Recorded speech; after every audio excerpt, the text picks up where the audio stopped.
Ahoy there, ladies and gentlemen. It is your boy, Zach Zeiler, and today I would like to welcome you guys to a brand new installment as well as a brand new implementation here on the channel. And today you guys are going to join me on a bit of an adventure as my homie Cody takes me to a prehistory museum. So I'm going to do a voiceover through all this footage. The audio didn't come out to be the best, and I'm going to let this just transition into my hamstring and glute workout that followed this little adventure that we went on this given day. So I just turned 30, guys. Cody knows that I'm in love with dinosaurs and that I worship them practically. So he wanted to surprise me with this little embarkment to the prehistory museum. And guys, I love this shit. If you know me, I'm a dinosaur fanatic. I have been since I was a young child. And I'm a dino nerd. I don't know what else to say. Like, I own it. I always have been one. I probably always will be one. I'm 30 years old. I collect Jurassic Park toys. They're all over my bedroom of my apartment. And ever since I was a young, tight guys, I've just been fascinated with prehistory, especially with dinosaurs. And I think it set the tone to a lot of my attributes that I carry in my character. Believe it or not, like, this is going to be a weird rant, but even the claw, okay, the claw that I wear around my neck, it's a form of a dromaeosaurid claw. It's either like a velociraptor claw or a deinonychus claw, but I've had this claw around my neck since elementary school, where my friend at the time, Zach, had either given it to me or we traded. I remember growing up that I would always trade my dinosaur toys or maybe trade my Bionicles for some of my friends' Jurassic Park toys or something like that. I don't know, guys. It's like the imagination that went into watching a movie like Jurassic Park and seeing these creatures come to life and then having to picture that in your real world when you go and look at these skeletons like this and these fossils. You've got to use your imagination to think of these creatures that once walked the planet. And for me, it's probably a lot of immaturity, whatever you want to call it. But it set the tone for me to have this imagination that I've carried with me throughout my entire existence. You know, I think it was The Land Before Time, which was actually the first dinosaur movie I saw that really got me into dinosaurs and wanting to play with them and get toys and all the merchandise. And then I watched Jurassic Park at a very early age, and I was very easily impacted by that. You can ask all of my friends from high school, middle school, elementary school. I remember back in elementary school at recess, we would have group meetings between me and some of my classmates where we would all get together and I would lead in planning out this plan to make a Jurassic Park using frog DNA, much like the movies and stuff. And it just set the tone, guys. I don't know where I'm going with this, but the imagination and the inspiration that I got from prehistory and whatnot, it's carried over into all facets of my life, including fitness and just how I do things, my way of thinking, and how I shape my thoughts. Because I'm a very immature thinker. You know, I believe that we all possess the capability to do great things, and I've always been a dreamer boy, and I've had very big ambitions since I was very young. I've always wanted to be an influence. I've always wanted to impact at a great scale. And when I was little, you know, it was nothing more than a thought. It was nothing more than a manifestation that actually became my reality with time. So, call it immature thinking, but I live my life by a lot of different types of rules and different approaches towards mindset and your way of thinking. And Bodybuilding, it's nothing short of that.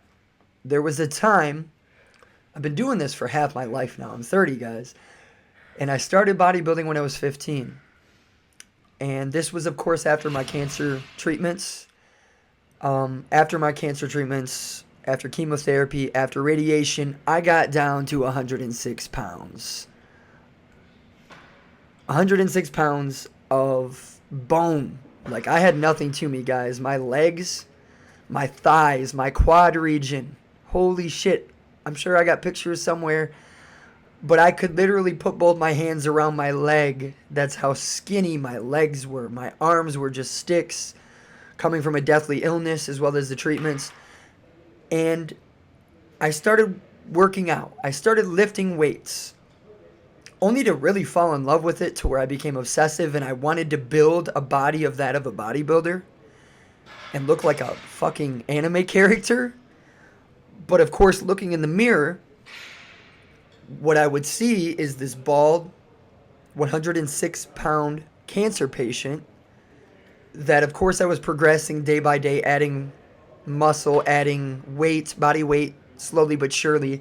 But it's the manifestation of it all. It's me looking in the mirror and believing in something that's not necessarily there. It's me seeing a 106-pound cancer patient, but visualizing a final product.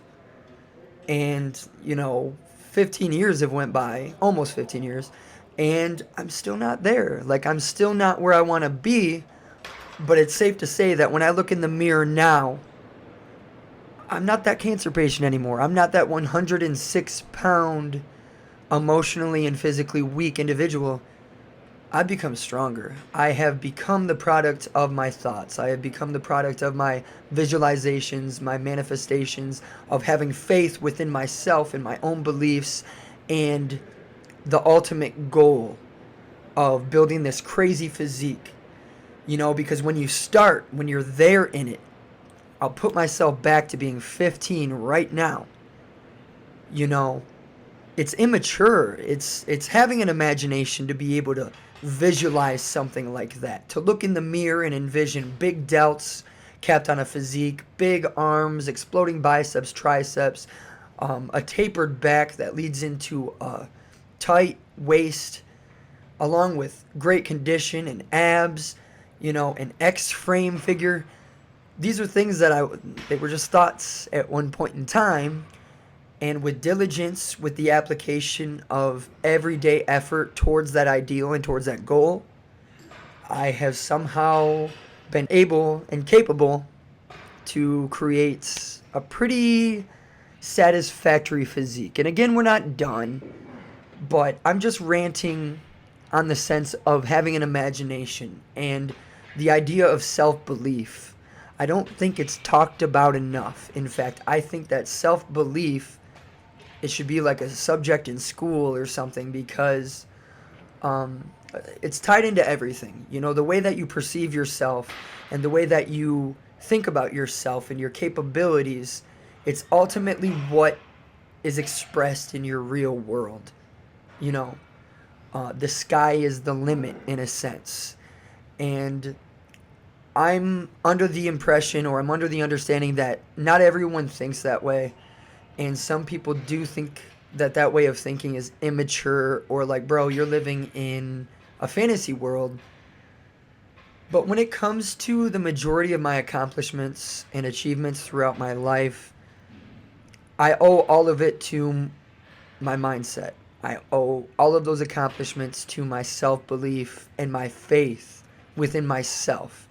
Living in a world where you have obstacles and you have people that make your vision seem unrealistic, you have to be able to close out the entire world, open your mind, and have enough self-belief to chase after whatever endeavor you are getting involved in. So that's kind of the end of the rant. But here we are in the gym, hamstrings and glutes.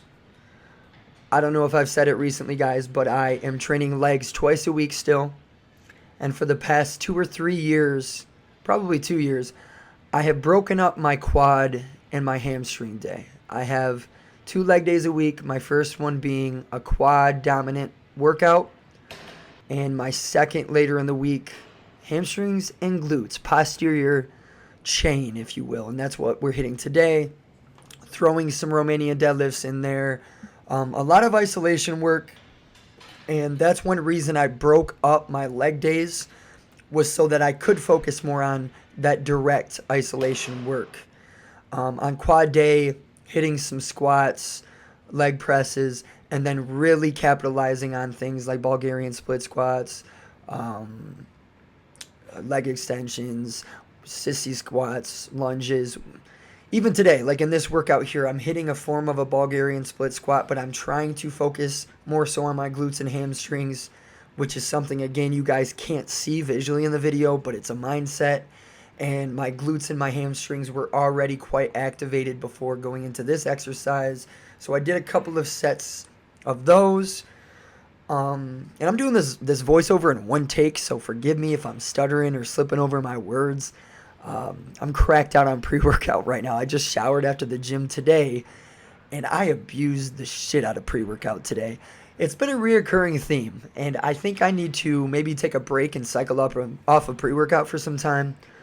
But I kind of wanted to show you guys this footage a little bit raw and show you some of my staple exercises that I may do on a glute and hamstring day.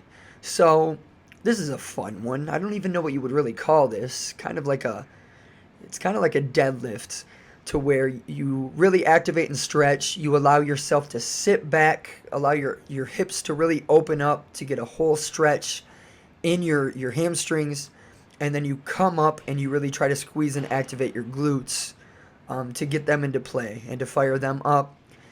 My lower back gets a crazy pump from this too, as you would imagine. But for whatever reason, I didn't really feel the need to wear a belt on this day. So I pick and choose. I typically pick and choose depending on what gym I end up at. The gym that I go to in Toledo has an excellent hip thrust machine that I love to start with for glutes and hamstrings to fire them up with some hip thrust. But in this gym, we do not have the luxury of having a hip thrust machine, and I don't like loading up a barbell with a ton of weight, because I may as well hit deadlifts, because I can hip thrust a ton of weights. And in order to get proper activation, I have to really throw the plates on, so I would much rather do pre-exhaust movements or hit some Romanian deadlifts or stiff-legged deadlifts, much like you saw in the beginning of this. But that's it for now, guys. Alright, guys. I want to do a quick recap. Chances are I'm going to do a huge voiceover on this video. I just have a lot of clips that I'm going to compile together, from the museum to the gym footage. I'm going to just throw it all into one video and more than likely do a voiceover. So you guys probably already watched that. As you guys saw, Cody took me to the Museum of Natural History. It was a lot of fun. Neither of us had been there before. We got a bite to eat after, and I hit hamstrings and glutes, as you guys saw. I just wanted to wrap this video up by thanking you guys once again, and let me know if you guys want to see more content like this. I love you guys. As always, I love you guys so much. Thank you so much for your constant and everlasting support. Yeah. I love you guys so much. Until next time, peace out, bye.